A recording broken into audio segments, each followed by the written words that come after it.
Teacher Ann Klein. So welcome back to my channel. So for today's video ay i-discuss natin ang music of Southeast Asia. So before we start, lumibot muna tayo sa mga bansa ng Southeast Asia. Ano-ano nga ba ang mga bansa na matatagpuan rito? Nariyan ang Myanmar, Laos, Thailand, Vietnam, Cambodia, Malaysia, Singapore, Brunei, Indonesia, East Timor, at ang ating pinakamamahal na bansang Pilipinas. Narinig niyo na ba ang iba't ibang kanta sa mga bansa ng Southeast Asia tulad ng Burung Kakatua, Rasa Sayang, Chan Mali Chan, Rukon, Bahay Kubo, at Loy Loy Kratong? Lahat tayo ay pamilyar na sa kantang Bahay Kubo dahil ito ay isang traditional Filipino folk song. So kung hindi niyo pa naririnig or hindi pa kayo familiar sa mga kanta na nakasulat dyan, ilalagay ko na lang ang link ng mga kanta sa description box. In Southeast Asian music, merong mga stories from religious texts na ginagawa nila ng kanta such as Ramayana, the Mahabharata, the Quran, or the Bible. This were sung in either the local or the imported language. These songs in turn popularized the new beliefs. Some songs that blended the old and the new had particular powers. For example, in Java, may mga certain song na naniniwala sila na kapag kinanta nila ay titigil yung malakas na ulan. Or mapapaamo nila yung mga crocodiles. At mapapaalis yung mga masasamang espiritu. Now let's proceed to the traditional folk song in Indonesia. Burung Kakatua is a traditional folk song.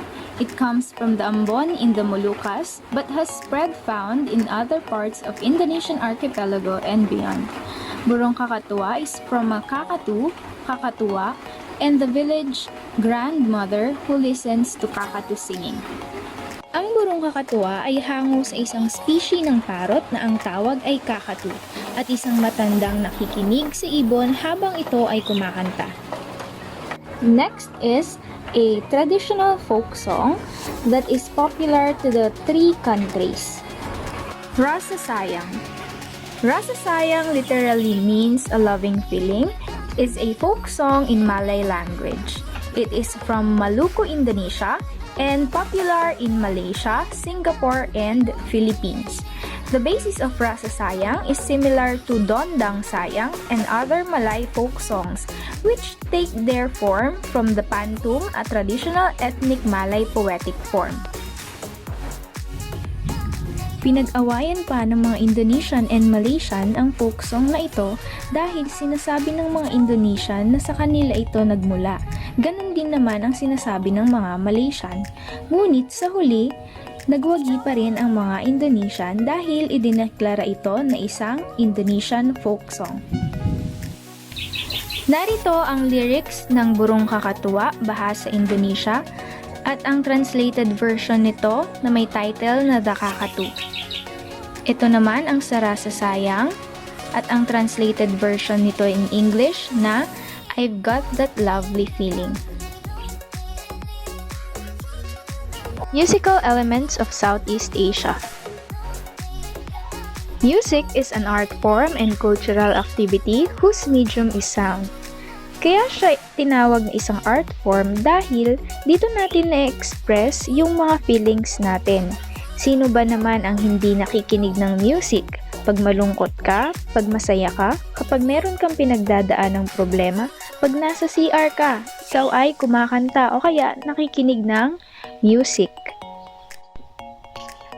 Music include common elements such as timbre, meaning quality of sound or tone color. Timbre differentiate one sound from another. For example, kapag tinawag ka ng nanay at kapatid mo, kahit nakapikit ka, alam mo na boses yun ng nanay at kapatid mo. Rhythm, organized pulse or tempo. Gaya ng musika, ang mga bagay sa paligid ay mayroon ding ritmo or rhythm. Example, patak ng ulan, tunog ng orasan, at pagtalbog ng bola. Dynamics is the loudness or softness of the music. Ang dynamics ay tumutukoy sa lakas at hina ng tunog. Tempo is the speed of music. Dito naman kung gaano kabagal or kabilis yung music. Meter organizes beats into groups. Ang meter, ito yung 3-4, 4-4, 2-4, yun yung meter. Pitch, highness or lowness of the musical sound. So dito naman ay kung gaano kataas or kung gaano kababa yung isang music. For example, yung boses ni Regine Velasquez, di ba? Napakataas ng pitch niya. Ganon din naman sa mga boses ng lalaki. Napakababa ng mga boses ng lalaki. So that is pitch. Classification of instruments. There are 5 different types of instruments. Lahat ng instruments na ginagamit natin ay nabibilang sa 5 categories ng classification of instruments. So ano-ano ba itong mga to? Number 1 is aerophone. Ito ay ang mga wind instruments. Nakakahilikha ng tunog ang mga instrumentong ito sa pamamagitan ng hangin or kapag ito ay hinihipan gaya ng flute, trumpet, at marami pang iba. Chordophones is a musical instrument that makes sound by way of vibrating string or string stretched between 2 points. So, dito naman nabibilang ang mga instruments na may string tulad ng gitara, violin, bandurria, at iba pa. Idiphones, an instrument which vibrates to produce a sound when struck, shaken, or scraped, such as bell, gong, or rattle. Ang mga idiphones naman ay nakakalikha ng tunog kapag sinishake, pinapalo, gaya ng bell, gongs, at maracas. Next naman ay membranophones. Membranophones is an musical instrument which produces sound primarily by way of vibrating stretched membranes. Ang membranophones naman, ito yung mga drum instruments. Sa pamamagitan ng pagtap or pagtambol dito, makakalikha siya ng tunog. Lastly, ang tinatawag na electrophones. Any of a class of musical instruments such as a synthesizer or electric organ whose sound is generated electronically. So, dahil sa modernization, na-develop na tong last category ng classification of instruments which is the electrophones. So, ano naman ito? Ito ay ang mga instruments na ginagamitan ng kuryente. Hindi makakalikha ng tunog kung walang kuryente. Ngayon naman ay dumako na tayo sa isa sa mga bansa ng Southeast Asia which is Cambodia. Cambodia is also known as Kampuchea. It was the center of Khmer, Kingdom of Angkor. It is a great empire that dominated Southeast Asia for 600 years.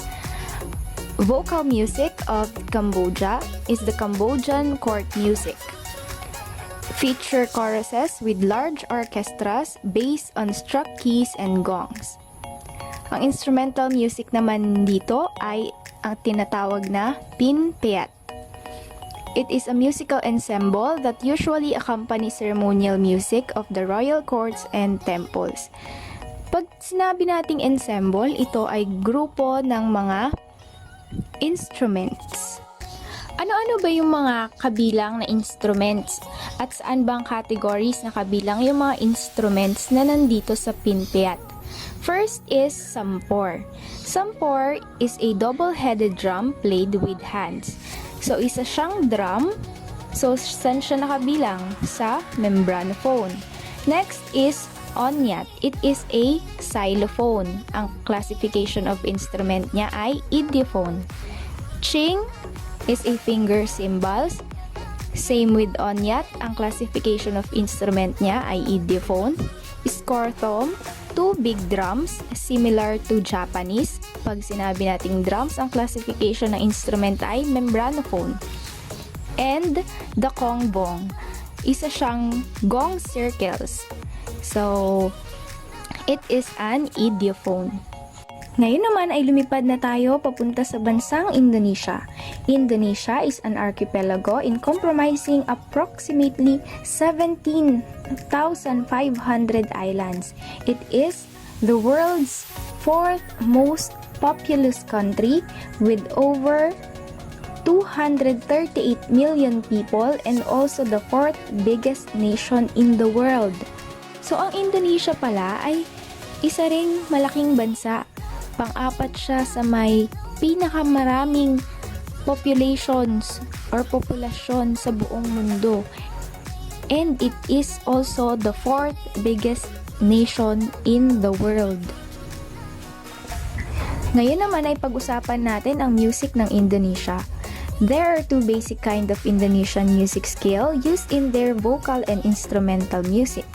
The slendro, a 5 equidistant tones in octave, and pelok, heptatonic or 7-tone scale with semitone. Irama naman ang Indonesian term for tempo. Vocal music in Indonesia. Pesinden, female soloist singer who sings with gamelan.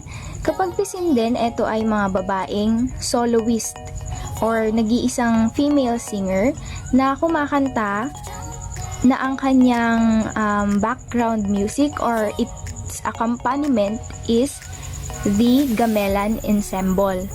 And gerong naman kapag group of males or the unison male chorus that sings with gamelan. So, grupo naman siya ng mga lalaki na kumakanta with the accompaniment of the gamelan ensemble. So, ulitin natin, kapag pesinden, female soloist na ang accompaniment ay gamelan. Kapag gerong naman ay mga group of male singers, ang accompaniment din ay gamelan ensemble.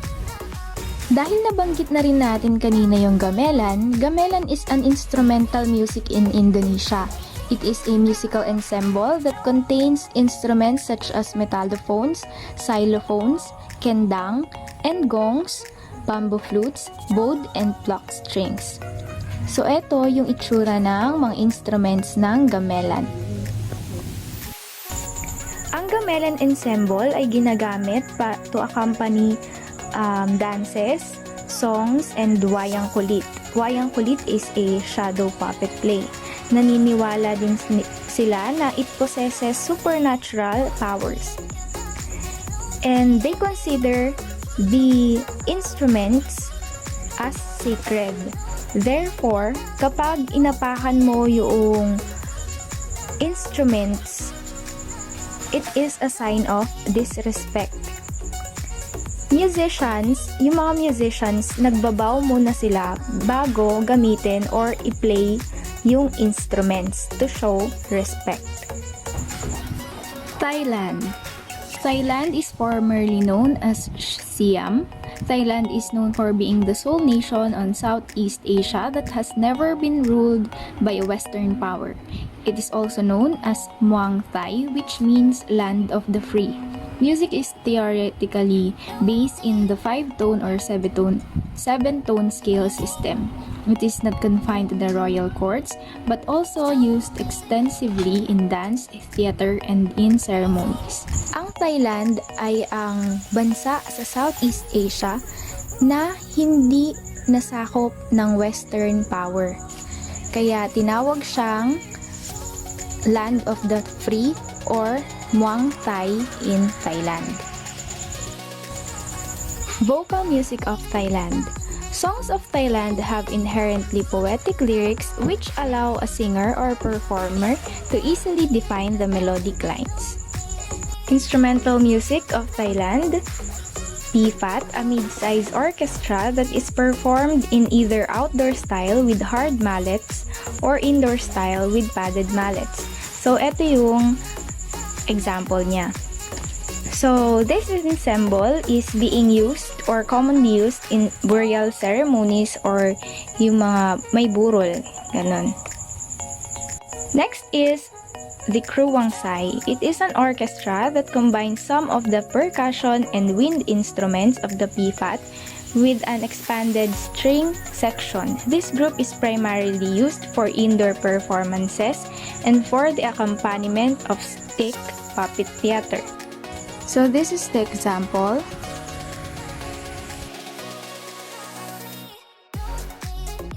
Next is the mahori. It is a traditionally played by women in the courts of central Thailand and Cambodia. This ensemble are historically smaller. This is the example of mahori ensemble. Okay, hindi ba dyan nagtatapos ang paglipad natin at paglibot papunta sa mga bansa ng Southeast Asia? Ngayon naman, samahan niyo akong muli at lumipad tayo papuntang Malaysia. Malaysia is a constitutional monarchy in Southeast Asia which is divided into two regions. So, ang Malaysia ay merong dalawang regions, the West Malaysia na kilala rin sa tawag na Peninsular Malaysia, at ang East Malaysia, it is consist of 13 states and 3 federal territories. Chinese and Indian cultural influences made their mark when trade began in the country. Trading is also increased when immigrants flocked to Malaysia. So these are the multiracial group that influenced Malaysia's genre: the Malay, Chinese, Indian, Iban, Dayak, Kadazan Dusun, and Eurasians. Vocal music of Malaysia. The music of Malaysia may be categorized into two types: the classical and folk music, which emerged during the pre-colonial period and still exists in the form of vocal, dance, and theoretical music. Next is the syncretic or acculturated music, developed during the post-Portuguese period in the 16th century. It contains elements from both local music and foreign elements of Arabian, Persian, Indian, Chinese, and Western musical and theatrical sources.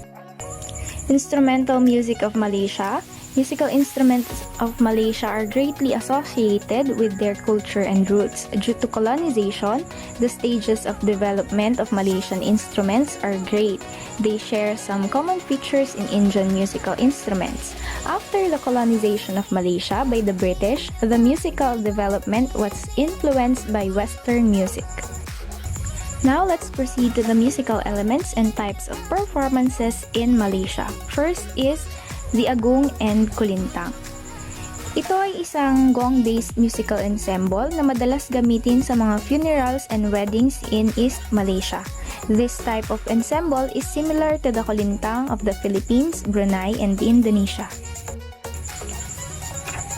Next is Kratong, the musical ensemble from the Malay Peninsula that consists of xylophones played swiftly and rhythmically in traditional Malay function. This is the example of the Agong and Kulintang ensemble. Next is Dikir Barat. Ang Dikir Barat ay isang musical form na importante sa national culture ng Malaysia. Ito ay pine-perform by singing in groups and in a competitive manner. Itong performance na ito ay madalas tinutugtugan ng mga percussion instrument or minsan naman ay walang tugtog. Lastly is the Salat Melayu. It is a form of martial art that is similar to Tai Chi. It is originated in the Malay. It is a mixture of martial arts, dance, and music, and usually accompanied by gongs, drums, and Indian oboes. So itong performance na ito ay parang martial arts and meron siyang tugtog or it is accompanied by gongs o nagpapatugtog ng gongs ng instrument na drums at mga Indian oboes. Ngayon naman ay gawin na natin ang ating mga activities. So una, meron akong nilagay na mga link ng kanta sa description box. So, i-click nyo yung link na yon, then kantahin ninyo or sabayan ninyo yung kanta with the tune and lyrics of the following songs: the Burung Kakatua and Rasa Sayang. Next activity ay Tignan ninyo yung mga different pictures or illustrations ng different musical ensembles. Then, i-identify ninyo kung saang country sila nagmula o nanggaling.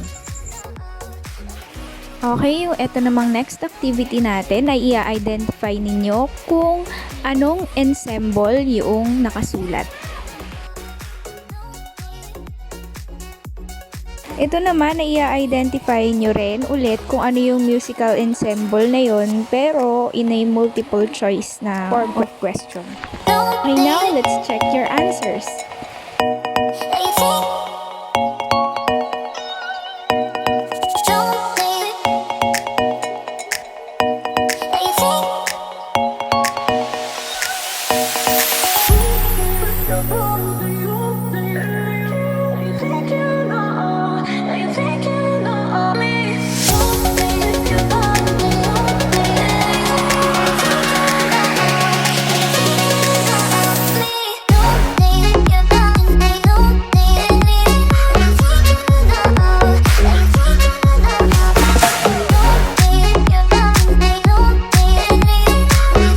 Thank you for watching! Sana meron kayong natutunan.